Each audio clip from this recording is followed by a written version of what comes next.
حضرت امام مالک کہتے ہیں میں غریب کا بیٹا تھا. اکثر دین پڑھنے والے غریبوں کے بیٹے ہوتے ہیں. امیروں کے بچے ایف ایس سی پڑھتے ہیں, بی ایس سی پڑھتے ہیں, ٹیکنالوجی پڑھتے ہیں.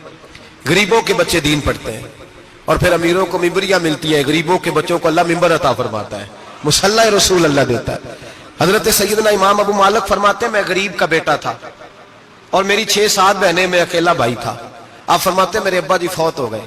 میری امی پکڑ کے مجھے ایک دھوبی کی دکان پہ لے گئی, کہنے لگی اسے کپڑے دھونے کا طریقہ بتا دے, سلیقہ سمجھا دے, یہ بھی ایک چھوٹی سی لانڈری کی دکان کھول لے گا, میری بیٹیوں کا پیٹ پالے گا. دھوبی کہنے لگا ٹھیک ہے, میں 2-3 درہم بھی دوں گا مہینے کے, اور جب کام سیکھ جائے گا تو تنخواہ بڑھ جائے گی. امام ابو مالک رحمت اللہ علیہ فرماتے ہیں میں بہنوں کے لیے روزی کمانے نکلا, میں بیوہ ماں کے سر پہ بوجھ اتارنے کے لیے نکلا, میں غربت کے عالم میں نکلا. رستے میں امام اعظم کا مدرسہ تھا. فرماتے میں وہاں چمکتے چہرے دیکھتا, لیکن اپنی غربت کو دیکھ کے میں آگے بڑھ جاتا, پریشان ہوتا کہ میں کیسے علم حاصل کروں گا. آپ فرماتے امام صاحب مجھے اکثر دیکھتے. ایک دن امام اعظم باہر نکلے, مجھے کھڑے ہوئے دیکھا تو قریب بلایا, سینے سے لگایا, ماتھا چوما. کیا نام ہے؟ میں نے کہا ابو مالک میرا نام ہے. کہا تمہیں پڑھنے کا شوق ہے؟ کہا بڑا شوق ہے. کہنے لگے چل آ جا پڑھا کر, آ جا مدرسے میں پڑھا کر. کہتے میں سارا دن وہاں پڑھتا, گھر سے کام کرنے آتا, سارا دن امام اعظم کے پاس پڑھتا رہتا. مہینہ آیا تو میری اماں کہنے لگی تنخواہ لاؤ. میں نے کہا امی جی تنخواہ تو وہ دے گا جو ڈیوٹی پہ جاتا ہو, میں تو پڑھنے جاتا ہوں. کہتے اماں گھر سے نکلی اور بڑے غصے کے ساتھ نکلی, کہنے لگی مولوی نے میرا بچہ خراب کر دیا, میرا بچہ خراب کر دیا. میں کام پہ بھیجتی تھی, اس نے کس چکر میں ڈال دیا, مسلوں سے بھی کبھی پیٹ بھرا ہے, کام بھی تو کرنے چاہیے نا. کہتے امام اعظم کے سامنے کھڑی ہوئی. امام صاحب بڑے امیر کبیر آدمی, اربوں خربوں پتی تھی, اور پھر اتنے بڑے عالم فقیر, سارا بغداد, سارا کوفہ, سارا مصر سلوٹ کرتا ہے. بی بی آئی اور تیل جملے عورتوں کا طریقہ ہوتا ہے. کہنے لگی مولوی تیری سفید داڑھی, تیرا اتنا نام, تجھے خیال ہی نہیں آیا میں بیوہ عورت ہوں, تو نے میرا بچہ خراب کر ڈالا, میری یتیم بچیاں روٹی کہاں سے کھائیں گی, مسلوں سے بھی کبھی پیٹ بھرا ہے. کہتی اتنے سخت جملے کہے, پر قربان جاؤ امام اعظم سنتے رہے اور مسکراتے رہے. کہنے لگے میری غلطی ہے, میری غلطی ہے, میری غلطی ہے, بی بی بھول گیا تھا, غلطی ہو گئی. بی بی کہتے تیری امام صاحب سنتے رہے. جب غصہ اتر گیا تو کہنے لگے اماں تیرا غصہ اتر گیا ہے؟ اتر گیا ہے. کہنے لگے تیرا بیٹا بڑا نیک ہے, تیرا بیٹا بڑا لائق ہے, تو اسے پڑھنے دے. کہنے لگے چپ کر دے مولوی, یہ پڑھے گا تو میں روٹی کہاں سے کھاؤں گی. امام صاحب کہنے لگے مجھے بتائے گی تیرے گھر کا خرچہ کتنا ہے. اس نے ایک لفظ تو ہے 3 دینار کا, ایک روایت ایسی بھی لکھی ہے بزرگوں نے, کہنے لگی 40 درہم ہے. اور اماں کہتی میں نے جان بوجھ کے زیادہ بتائے, حالانکہ میں کناب کا خرچہ کرتی تھی, لیکن جب کھلا ڈولا کرے تو وہ والا خرچہ بتایا. میں نے کہا 40 درہم خرچہ ہے, تو دے گا؟ تو کہتے امام اعظم کہنے لگے اماں تجھے لینے نہیں آنا پڑے گا, پہلی سے پہلے تیرے گھر میں پہنچ جایا کریں گے, یکم سے پہلے آئیں گے. او بھائیو کہاں استاد ملتے ہیں, کہاں استاد ملتے ہیں, کہاں وہ لوگ ملتے ہیں جو دعائیں مانگتے, التجائے کرتے, پیار کرتے. گزر گیا وہ دور, اب تو سوٹ لینے کا دور ہے, مٹھائیاں لینے کا دور ہے, ہاتھ ڈلوانے کا دور آیا ہے. اب کون پوچھتا ہے, اب تو پوچھتے ہیں تو میرے لیے کیا لایا ہے. حضرت سیدنا امام اعظم ابو حنیفہ رحمت اللہ علیہ 1 دن نہیں, 2 دن نہیں, 4 دن نہیں, 5 مہینے نہیں, 20 سال تک, کہنا آسان, بولنا آسان, سننا آسان, 20 سال تک امام ابو مالک کے گھر میں خرچہ دیتے رہے, وہ پڑھتے رہے. اماں کہنے لگی تو میرے بیٹے کو لگا تو لیا ہے, تو پڑھ کے بنے گا کیا. حضرت امام اعظم فرمانے لگے بادشاہوں کے تخت پر بیٹھ کر بادشاہوں کے ساتھ کھانے کھایا کرے گا, ان کے ساتھ بیٹھ کے حلوہ کھائے گا, وقت آئے گا تو دیکھے گی. کہتے ہیں میرے امام انتقال کر گئے, وقت بیت گیا. ہارون رشید نے مجھے بلایا بغداد میں اور کہا میں آپ کو چیف جسٹس بنانے لگا ہوں. کہتے ہیں میں خوشی سے سجدے کرنے لگا, میں چیف جسٹس بنا. میں نے اپنی اماں کو خط لکھا کہ اماں بغداد آ جا, تیرے بیٹے کو اللہ نے بڑی شان عطا کر دی ہے. فرماتے ہیں ہارون رشید کی بیوی بڑی اولیاء کی, علماء کی بڑی فرما بردار تھی, محبت کرنے والی تھی. اس نے حلوہ بنا کے بھیجا, کھانا بنا کے بھیجا. ہارون رشید تخت پہ بیٹھ کے کھانے لگا تو کہنے لگا امام صاحب آپ بھی یہیں آ جائیں میرے ساتھ. کہتے ایک کونے میں وہ بیٹھ گیا, ایک میں بیٹھ گیا, بیچ میں کھانا رکھ لیا. اتنی دیر میں میری اماں بھی پہنچ گئی. 2 لقمے کھائے تھے کہ اماں آ گئی. جب اماں نے مجھے تخت پہ بیٹھے دیکھا, ایک یتیم, ایک لوارث, ایک بن باپ کا بچہ, وہ کل تک جو بہنوں کے لیے 4 دینار نہیں لا سکتا تھا, تخت پہ بیٹھ کے جب روٹی کھاتے دیکھا تو اماں تڑپ گئی, روئی, چیخیں ماری. میں نے کہا اماں کیا ہوا؟ کہنے لگی بیٹا مجھے تیرا استاد یاد آ گیا ہے، اس نے کئی سال پہلے کہا تھا اسے دین کا علم پڑھنے دے، اسے فقیہ بننے دے، یہ بہت آگے جائے گا۔ دیکھ آج اللہ نے تجھے کتنی شان عطا کی ہے۔ کہا بیٹا یہ کمال تیرا نہیں، یہ امام اعظم ابو حنیفہ کا کمال ہے، یہ ان کا کمال ہے جنہوں نے تمہیں یہاں تک پہنچایا۔ میرے بھائی اپنی پوری زندگی حضرت امام اعظم ابو حنیفہ نے، آج تو اساتذہ کرام، اساتذہ مجھ سے ایک ٹیچر کہنے لگے حضرت جی دل نہیں لگتا، بے سکونی سی ہے، کچھ بتلائیں۔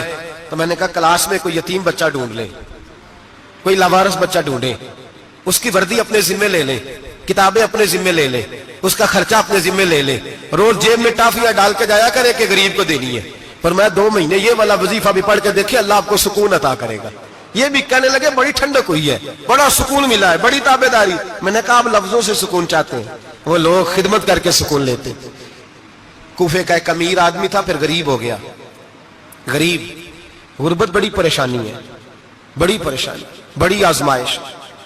غریب بیوقوف اس لیے ہوتا ہے کہ اس کی جیب میں پیسے نہیں ہوتے، غریب مجبور اس لیے ہوتا ہے کہ اس کے پاس ہوتا کچھ نہیں نا، تو ساری آزمائشیں کٹھی آ جاتی۔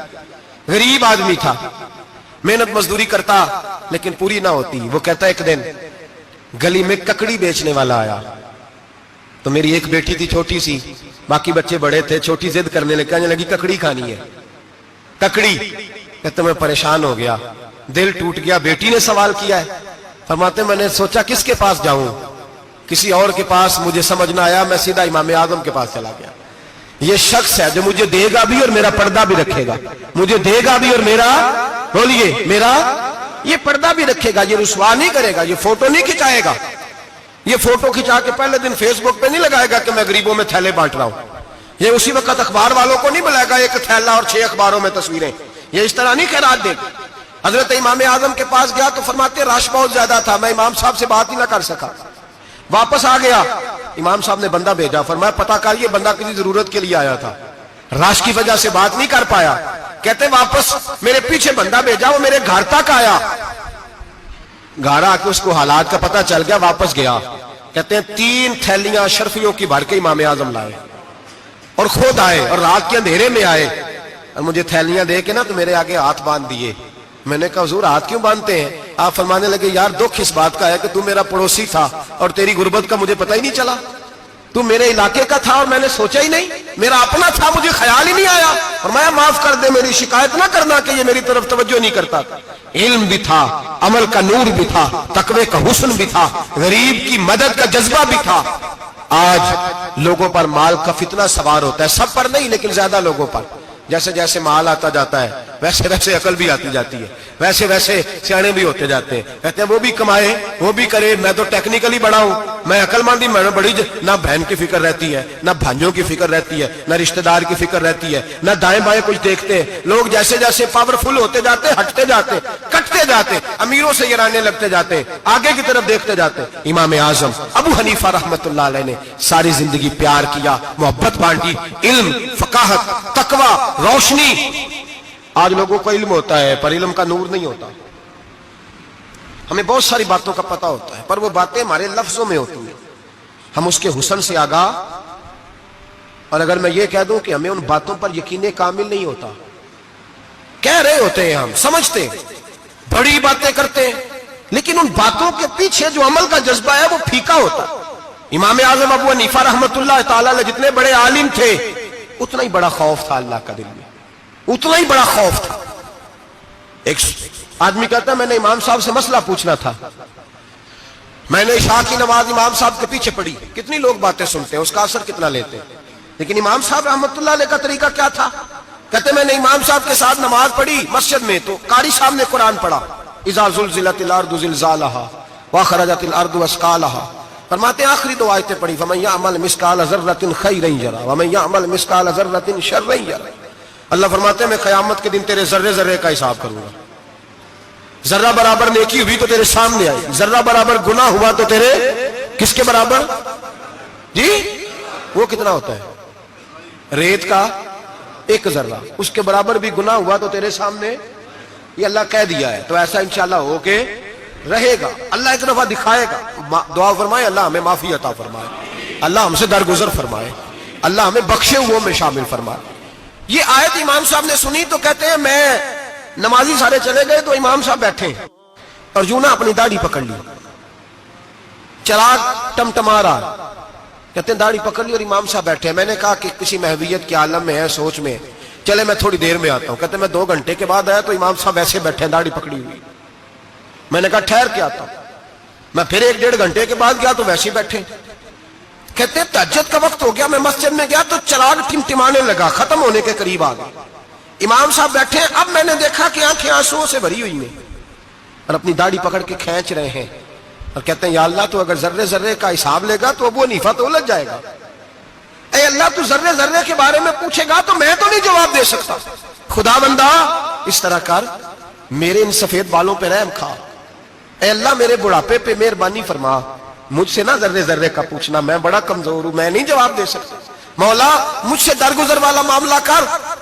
کہتے تڑپ رہے امام صاحب. فجر کی اذان ہوئی تو امام صاحب نے دائیں بائیں دیکھا, میں پیچھے کھڑا تھا. میں نے کہا حضور ساری رات ہی گزر گئی, آپ ایک آیت سن کے پریشان رہے اور میں روزانہ 20 تقریریں سنتا ہوں, درجنوں حدیثیں سنتا ہوں, مجھے تو اثر نہیں ہوتا.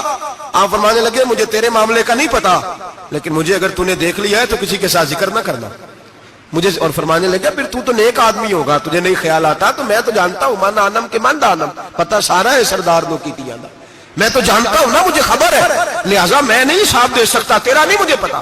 جتنا میرے بھائی علم زیادہ اتنا خوف بھی. حضرت عبداللہ ابن مسعود فرماتے ہیں زیادہ باتیں کرنے والا عالم نہیں ہوتا, اللہ سے زیادہ ڈر جانے والا عالم ہوتا ہے. جو آدمی لمبی چوڑی گفتگو کرے وہ فقیہ نہیں, وہ اللہ سے ڈرنے والا نہیں, بلکہ جس کو وہ بات کرے تو تھوڑی کرے, ڈر کے کرے, خوف کے ساتھ کرے. اللہ کی خشیت جس کے دل میں ہو وہ بڑا عالم ہوتا ہے. حضرت امام اعظم ابو حنیفہ رحمت اللہ علیہ مالدار تھے اور اپنے مال میں سے حصے نکالتے تھے. امام صاحب فرمایا کرتے تھے میں نے چند 1000 درہم رکھ دیے. حضور کس لیے؟ فرمایا لوگوں کو قرضہ دینے کے لیے. نبی پاک صلی اللہ علیہ وسلم نے فرمایا قرضہ لینے والے کو منع کیا ہے, فرمایا قرضہ ایک قید ہے, بغیر مجبوری کے نہ لینا. اب لینے والے بھی احتیاط نہیں کرتے, فٹافٹ قرضے کے پیچھے بھاگتے. بڑی مجبوری ہو تو قرضہ لیں, فرمایا مقروض قیدی ہوتا ہے, قرضہ لینے سے بچو. اور دینے والے کو کیا کہا؟ فرمایا اگر سامنے والا تنگ دست ہو نا, تنگ دست, تو اسے مہلت دو. جتنی تم مہلت دو گے اللہ اتنے پیسے روز صدقہ کرنے کا ثواب عطا فرمائے گا. اگر تنگ. ایک صاحب مجھے کہنے لگے, میں نے رمضان شریف میں نا قرضے کے والے سے یا کچھ عرصہ پہلے کسی موقع پر قرض کے والے سے کو بات کی. ایک صاحب مجھے کہنے لگے حضرت صاحب جیسے کسی کو لینا ہوئے نا 20,000 تو انہوں ترا کے لئی دے, تو جے 20 کروڑ لینا ہوئے تو پھر نہیں ترایا جاتا. میں نے کہا کیوں؟ کہنے لگے 20,000 والا بندہ ماڑا ہوندا ہے نا, جڑا 20 کروڑ کھا گیا وڈی مگرمچھ ہوندا ہے, انہوں ترایا جا سکدا, وہ دے کے بندے ترلے ہی کر دے لیندے چل بھائی کیویں دے سکنا ہے. وہ جو 20,000 والا نا ماڑا بندہ انہوں کہندے تو دینے نے کہ تیرا بندوبست کریے, کہندے چل صاحب جمعرات لے آؤ کسی طریقے. جمعرات ماڑا ہے نا. نبی پاک نے کیا فرمایا؟ حضور نے فرمایا تجھے پتہ چل جائے کہ تنگ دست ہے تو مہلت دے, جتنے دن تو اس سے پیسے نہیں لے گا اتنے پیسے روز صدقہ کرنے کا ثواب دیا جائے. اب لوگ جو تگڑی موٹے مگرمچھ ہیں ان کو مہلت دیتے ہیں, وہ کہتے ہیں جا جتھوں لب دے نہیں لے, پھر کہتے ہیں نہیں آپ بتائیں آپ کیسے دے سکتے. اور ماڑا بندہ انہیں 2,000 دینا ہے دکان کا, اس کو دکاندار کہتا ہے کل سائیکل لے کے تب گزرنا میرے آگے سے اگر پیسے دینے ہیں تو میں نے سائیکل رکھ لینا. ڈرنا چاہیے اللہ پاک, ہمیں پتا ہوتا ہے سامنے والا غریب ہے, تنگ دست ہے, مجبور ہے, اسے مہلت دینی. امام صاحب کہتے ہیں میں نے کچھ پیسے رکھے ہوئے تھے, پس منظر یہ تھا کہ غریب لوگ آتے ہیں تو میں ان کی مدد کروں گا. امام اعظم ابو حنیفہ نے ایک بندے سے پیسے لینے تھے اور حال یہ تھا کہ آپ دھوپ میں کھڑے تھے, ساتھ اس بندے کا مکان تھا. لوگوں نے کہا حضرت دیوار کے سائے میں ہو جائے. فرمانے لگے اس سے پیسے لینے ہیں, اگر سائے میں کھڑا ہوا تو سود میں شمار ہو جائے گا, میں اس سے فائدہ نہیں لے سکتا. ایک بندے سے قرضہ لینا تھا, وہ آپ کو دیکھ کے گلی اور دوسری گلی میں چلا گیا, رستہ بدل گیا اور چھپ گیا. امام صاحب رونے لگے, کہنے لگے اے اللہ میں اتنا برا ہو گیا ہوں کہ تیرے بندے مجھ سے چھپنے لگے. اس کو ڈھونڈ کے لائے, کیوں چھپتا ہے؟ کہ حضور آپ کے پیسے دینے ہیں. آپ نے فرمایا جا میں نے اللہ کی رضا کے لیے معاف کیے, آج کے بعد چھپنا نہ, اس لیے میں نہیں چاہتا کہ تجھے کوفت ہو, تو میری طرف دیکھ کے چھپنے لگا ہے, میری طرف دیکھ کے. غریب تو بھائی گلیوں میں گھستے پھرتے ہیں کہ کوئی بندہ مل نہ جائے. مقروض آدمی پتہ اس وقت چلتا ہے جب خودکشی کر گیا, پتہ اس وقت چلتا ہے پھر لوگ آتے ہیں اس کے بچوں کو کہتے ہیں فکر نہ کرنا ہم تیرے ساتھ ہیں, تو اس کے ساتھ ہونا تھا, ان کا سایہ بچ جاتا. اب آئے ہو امام اعظم ابو حنیفہ رحمت اللہ تعالیٰ علیہ لوگوں کو سہولت دیتے, آسانی دیتے, پیار کرتے, محبت کرتے. ہم لوگوں کا مزاج ایسا نہیں ہے, ہماری اخلاقیات کے اندر وہ حسن نہیں جو ہمارے بزرگ ہمیں دے کے گئے.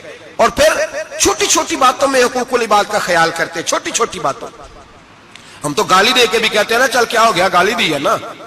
میں نے دیکھا ہے سائیکل والے کی ٹکر اگر پجارو والے کے ساتھ ہو جائے تو معافی سائیکل والے نے مانگنی ہے, کیونکہ وہ سائیکل پہ بیٹھا ہے نا, اس کی غلطی یہ ہے کہ وہ سائیکل پہ بیٹھا ہے. معافی سائیکل والے نے مانگنی ہے, پجارو والا نہیں مانگے گا.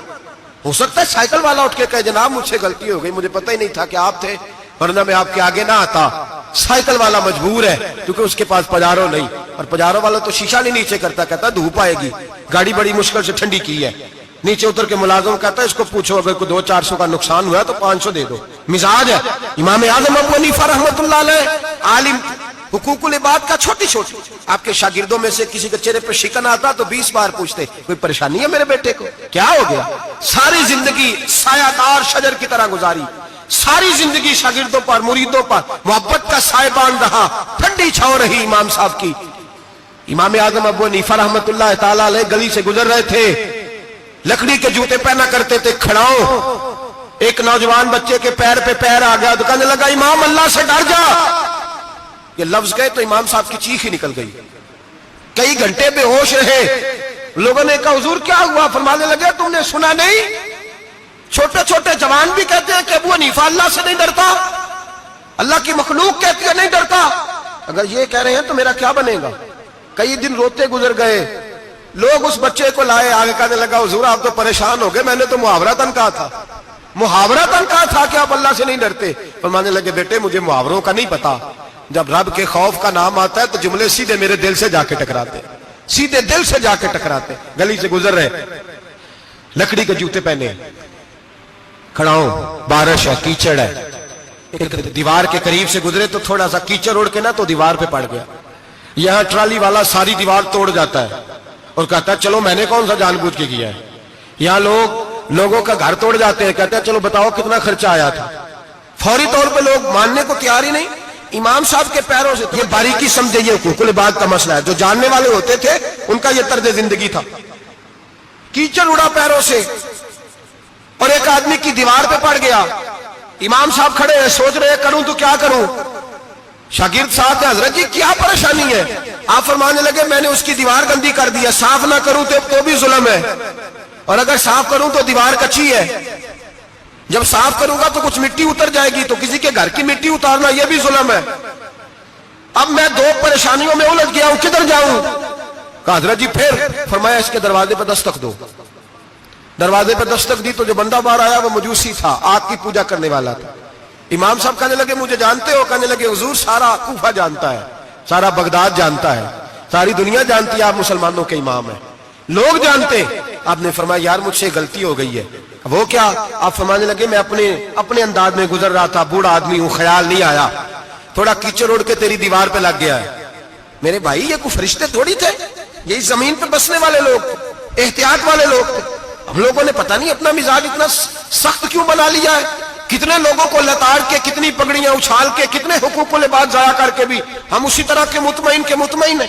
کہاں سے تسلی لاتے ہیں ہم, کہاں سے اپنے آپ کو ٹھنڈک دیتے ہیں, کیسے اپنے آپ کو ہم سکون دے لیتے ہیں کسی کو تکلیف دے کے. کس طرح سکون کی نیند آتی ہے جب کوئی پریشان ہوتا, کیوں ہمارا دل پتھر ہو گیا. اعلیٰ حضرت فرمایا کرتے تھے جا کسی سے جا کے علاج کرا, تیرے سینے میں جو دل دھڑک رہا ہے وہ سخت ہو گیا, جا کسی سے جا کے اس کی دوائی کھا, تجھے خیال ہی نہیں آتا تڑپتے لوگوں کو دیکھ کر, جا کے علاج کرا. اگر ایسے ہی مر گیا تو حالات تیرے حق میں اچھے نہیں ہوں گے. حضرت امام صاحب تڑپ رہے ہیں اور اس شخص کے سامنے آہوزاری کر رہے ہیں جو مجوسی بھی ہے, غریب بھی ہے, کچے گھر میں رہتا ہے. فرمایا یار بتاؤ کیا کروں.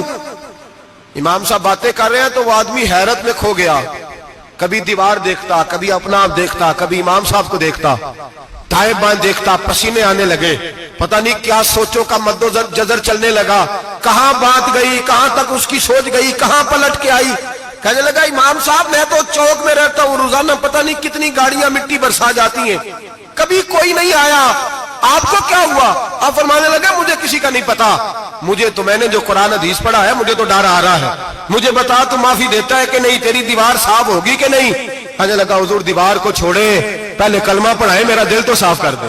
کہنے لگا اتنا میٹھا دین, اتنا پیارا دین, اتنا خوبصورت دین کہ غریب کی دیوار پر کیچڑ لگ جائے اور آپ کو اتنی تکلیف ہو, میں اس دین سے دور کیوں ہوں. یہاں روز یورپ کہتا ہے کہ مسلمان جھوٹی شادیاں کرتے ہیں, دنگا فساد کرتے ہیں, نیشنلٹی لینے کے لیے جھوٹ بولتے ہیں,